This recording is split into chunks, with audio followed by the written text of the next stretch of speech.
Star शहर के सबसे अमीर आदमी वाइट 444 का ड्राइवर था। एक दिन वाइट 444 अपने बेटे के साथ सीढ़ियों से नीचे उतरा क्योंकि उसके बेटे को स्कूल जाना था। जाते जाते बाप ने बेटे को बाएं कहा और बेटा सीधे राय स्टार की ओर देखने लगा। राय स्टार आदब से बोला, छोटे सेठ जी चलिए, मैं आपको स्कूल छोड़ देता हूँ। वाइट 444 का बेटा गाड़ी में बैठ गया। राय स्टार उसे स्कूल छोड़ने गया। बेटा उतरकर स्कूल के अंदर चला गया और राय स्टार वापस लौट आया। कुछ घंटे बाद जब स्कूल छूटा तो राय स्टार फिर पहुंचा और बोला, लिए सेठ जी।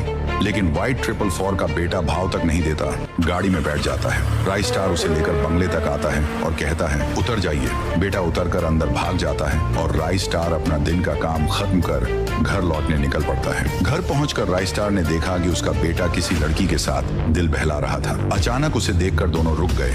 राय स्टार गुस्से से बोला, ये क्या कर रहे हो? राय स्टार का बेटा घबराकर बोला, पापा, ये मेरी होने वाली पत्नी है। हम महीनों से मिल रहे हैं। मैंने आपसे कभी कुछ नहीं मांगा, लेकिन अब चाहता हूँ कि आप हमारी शादी करा दें। राय स्टार ने उस लड़की को गौर से देखा। वह सीधी सादी और खूबसूरत थी। लड़के की सच्चाई देखकर राय स्टार का दिल पिघल गया और बोला, ठीक है बेटा, परसों तुम्हारी शादी करा दूंगा। लेकिन राय स्टार के पास एक भी रुपया नहीं था। मजबूर होकर वह खतरनाक गुंडे अज्जू भाई के पास पहुंचा और बोला, भाई, मेरी बेटी की शादी करनी है, मुझे 10 लाख रुपए चाहिए। मैं अपनी ड्राइवरी से धीरे धीरे लौटा दूंगा। अज्जू भाई ने उसे पैसे दे दिए। उधर वाइट 444 का बेटा गाड़ी के पास आया। अचानक उसका मन हुआ कि क्यों ना गाड़ी चलाकर देखें। उसे गाड़ी चलाना अच्छे से आता भी नहीं था, फिर भी उसने गाड़ी उठाई और तेज रफ्तार से हाईवे पर निकल गया। हाईवे पर एक लड़की स्कूटी से जा रही थी। वाइट 444 के बेटे ने तेज रफ्तार में उसे टक्कर मार दी। स्कूटी चकनाचूर हो गई और लड़की वहीं पर मर गई।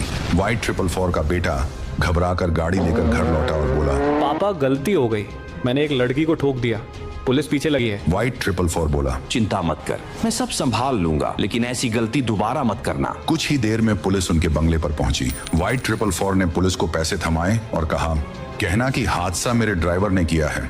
फिर उसने राय स्टार को फोन लगाया। राय स्टार बेटी की शादी का सामान लेकर पहुंचा ही था। वाइट 444 ने गुस्से से पुलिस वालों को इशारा किया, यही है मेरा ड्राइवर, इसी ने गाड़ी से लड़की को मारा है। राय स्टार हक्का बक्का रह गया। बार बार बोला, मैंने किसी को नहीं मारा, ये इल्जाम झूठा है। लेकिन पुलिस वालों ने पैसों के लालच में उसकी एक न सुनी और उसे पकड़कर जेल ले गए। इधर घर पर अज्जू भाई पहुंचा। उसने दरवाजा पीटा और बोला, तेरे बाप ने शादी के लिए 10 लाख लिए थे, अब वो जेल में है, पैसा कौन देगा? तू देगा।